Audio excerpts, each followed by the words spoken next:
This week's question is everything you need to know about hospital placements, the best and worst bits. Oh. Should we start with the best or the Start with the best, yeah, go on then.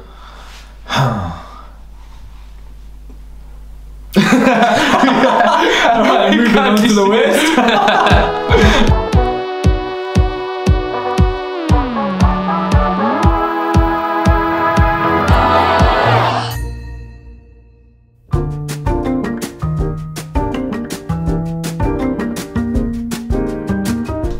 Find doctors who have gone to your medical school to sign everything off. And that, that's a joke. I'm joking, I don't do that. Obviously. We've definitely done lots of embarrassing things over the years. It's one of the funniest stories of Ellie in placement is when she was practicing with her stethoscope and she had the end of the stethoscope on her knee. In my defence, I had some crepitus at the time. And one of the nurses walked in on on two of us listening to my knee. Auscultating her knee. Yeah, I think I'll start with the worst bits, although I can't really think of any worst bits, to be honest. I think the good things about, I can only think of bad things, but I love, I love placement, but I can only think. I think the worst bit is when you first go, like when you first start placement and you go to the ward round for the first time and you're nothing to do. No, but you go and introduce yourself and you muddle up your words like, hi, I'm I'm second year. Yeah, literally. Would it be okay if, yeah, can we? Literally, I don't know, like, what do you want? And you're like, I don't know. Like, you just are so stressed. You'd always be like, but you know, I'm not gonna, I did last time, I'm not doing it this time. So and you'd be there like sweating through them grey scrubs so much, like, oh my god. Awful. That was really true. So on placement you wear grey scrubs. They're a bit ugly, but to be honest, they're convenient. I don't think they're that ugly. I don't know. I can pull them off me. Yeah. No, they're quite comfy. They're very comfy.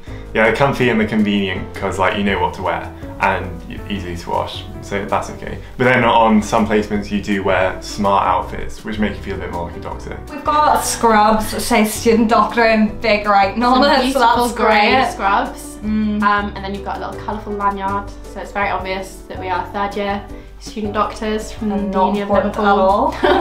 But because you're wearing scrubs, you do look important. People will stop you and be like, do you know where this is? And I'm like, no.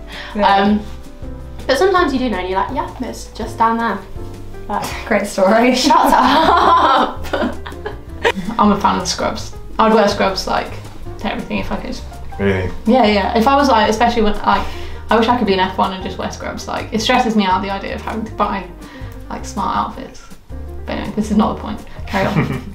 Sometimes you get a dodgy doctor who's a bit condescending. I don't know if you've ever had that. Yeah, for sure, mate. Doesn't Oh, yeah. treat you great. Doesn't give you the time of day, doesn't give you the time of day or... Brushes you aside, yeah. That can be quite tough because you come in like proper keen and you want to learn and then they brush you off. It kind of, sometimes if it's your first experience of that speciality, it puts you off. Yeah, for sure. Like even lecturers, when you get lectures about certain topics, if the lecturer isn't engaging, it like properly puts you off for the rest. Yeah, it literally would scare me so much just speaking to an actual like nurse or like doctor consultants.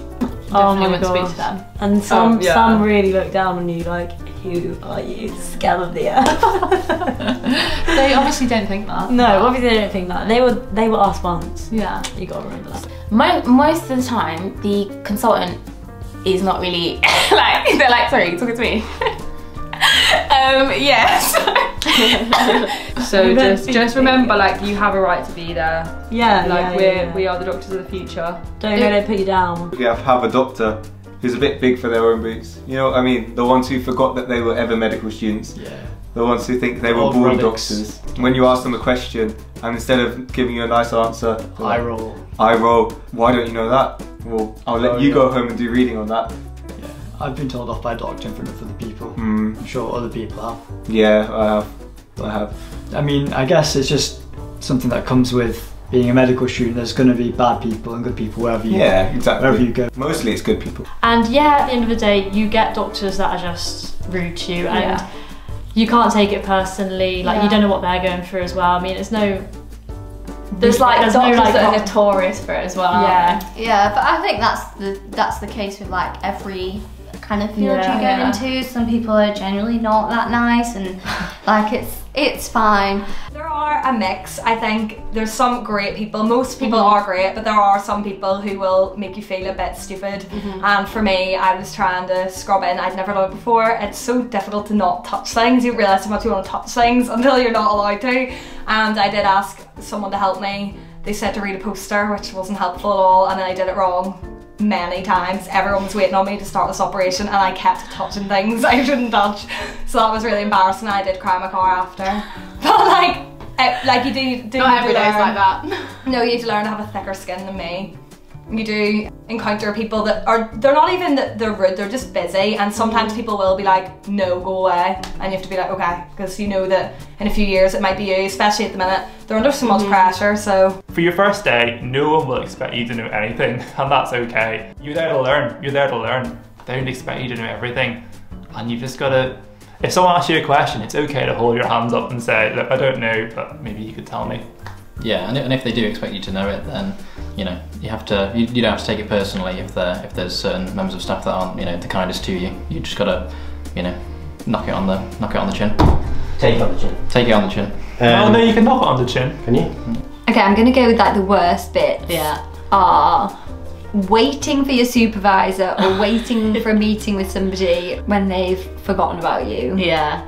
I'd say sometimes is the standing about and hanging about and feeling like, you're not really being productive when you've got so many other things that you could be doing. Being stuck in a clinic or a theatre till really, really late, like really late, and you've had a long day and you're stuck till 6, 7, and it's just awkward, like you can't really leave in the middle of placement, can you? Like in the middle of the surgery. Sometimes you have to wait on wards for like an hour to get something signed off, or you go in at 8 o'clock for the ward round and it actually doesn't start till 9:30, 10 or something, so you sit around for a bit. Feeling like you're doing nothing, feeling like you're in the way, not having anything to do, that just gets so boring and it really puts you off and makes you want to just leave the ward. Quite a lot of the time you're kind of left to your own devices, you're given a timetable and then you're expected to be there. You kind of got to go to the ward and be like, okay, I'm on ward work, what am I going to do? And you've got to find something for yourself to do, like go around and ask doctors, go around and ask other medical professionals and ask for something to do, really. Or like if you are someone like that who doesn't like their time being wasted, maybe bring something to do, like you could just do something in the common room, or go to most of the hospitals have a library or somewhere to sit, so you don't feel like you've wasted your time. Yeah, so I'd say that's the worst bit for me is just that feeling of not getting anything done and not learning when that's what you're there for. But that's very rare. Yeah, also sometimes timetables, the uni will give you a timetable and half the stuff isn't actually a thing, or like that clinic was never running, or that person hasn't worked there for a while. Like just figure it out before you go. That actually happened. Yeah. Like sometimes they're like, they've been on they've been absent for 2 weeks already. Like this was never going to happen. I'm like, why did I come in at half? Big up Liverpool. But like just plan ahead. Like you can always just drop their secretaries an email and say, is this actually happening? The worst is being ignored on wards. And when it happens, it ruins your day, sometimes your week, because you're just like, cool, why did I get out of bed at 6:30 this morning for me to get completely ignored on a ward round? Yeah. Which, to be fair, doesn't happen that often. But like be proactive. If nothing's going on, say when can I come back? Like when is it gonna when do they come off their lunch break? And when are the doctors coming back? Just like prioritise and time manage as much as you can. I did have it this year where somebody told me my presence was making them uncomfortable. And that really got to me because I think I've been quite a dedicated student this year. And so that wasn't nice to hear. But I think if I heard it again now, I'd have the confidence to kind of stand up for myself or explain that I'm meant to be there. But that is something that you get with being a bit older and being there a bit longer. In third year, you're just kind of on the edge of the ward round and trying to not be in the way. But by fifth year, you're writing in the notes, doing everything. Yeah. So one of the worst things is being ignored, but I don't think it happens that often. The worst bit, I say, is waking up early when you're in surgery. That's the worst bit, especially because I was at Chester, which is quite far, and I'd have to wake up at like 6, and that was not fun. But that, to me, that's probably the worst bit. If you've got a placement a fair bit away. Oh, and you have to catch the bus to get there. Yeah. Oof. It's the summer and you're still waking up in the dark. Yeah. That's you know. For my Wisdom placement, I had medicine during like October time up until like January or something, and I woke up in the dark, got home in the dark. I don't think I saw sun for so long. Yeah, that's it. That's the only thing. You're inside the hospital all day. Because you're getting up in the dark and you're going home in the dark. So that's pretty tough. Like you said, you might not see the sun. And the long hours, like, even though I enjoy it, but like I come home and I'm so tired, I don't have any time to say like do other things. So all those things just get like backlogged to the weekends. Like it would be in the weekend I'd be cramming in revision, meeting my friends, doing things I like.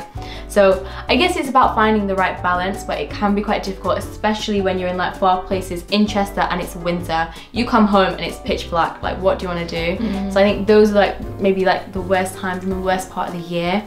But yeah, I guess like when you live with your friends, it's not too bad. Yeah, you know, come home and just chill. So that's good. You end up seeing some pretty sad things. It's just that feeling of helplessness. Yeah. Because you're still a student. You know, the best you can do is just comfort people, talk to them, give them your time. So it's hard not being able to. Be able a lot of the motor disease patients and stuff like motor neuron disease and things like that, it's pretty slow, sad decline. So speaking to them can be quite difficult. It's really hard seeing like people in hospital like around your age, because you think that could be me. Like, I'm so lucky that that's not me. And you take your health sort of for granted until... Yeah, definitely. Until The worst thing would have to be pestering the same 2 people to get things signed off, because you just feel like they're busy actually trying to make someone better, and you're there like, oh, can you sign off this history that I took of so and so, which they've already taken a history of, and it just makes you feel bad. It just makes you feel bad, but it's something that you need to do, and they know that you need to do that because it's a teaching hospital. So don't feel bad about it. You will probably, but I'll say don't forget that the doctors have gone through it before as well. Exactly.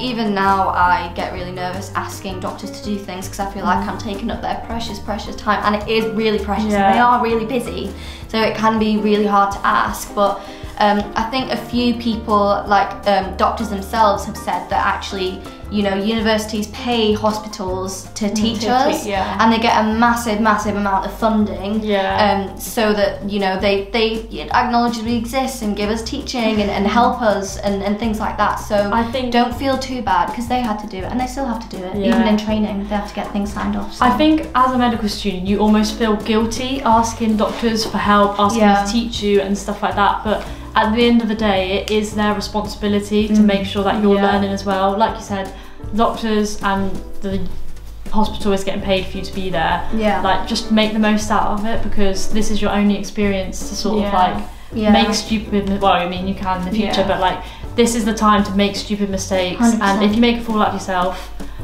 it doesn't matter. At least you're not in charge of someone's health. So do it now. At least you can't be blamed. Do it now.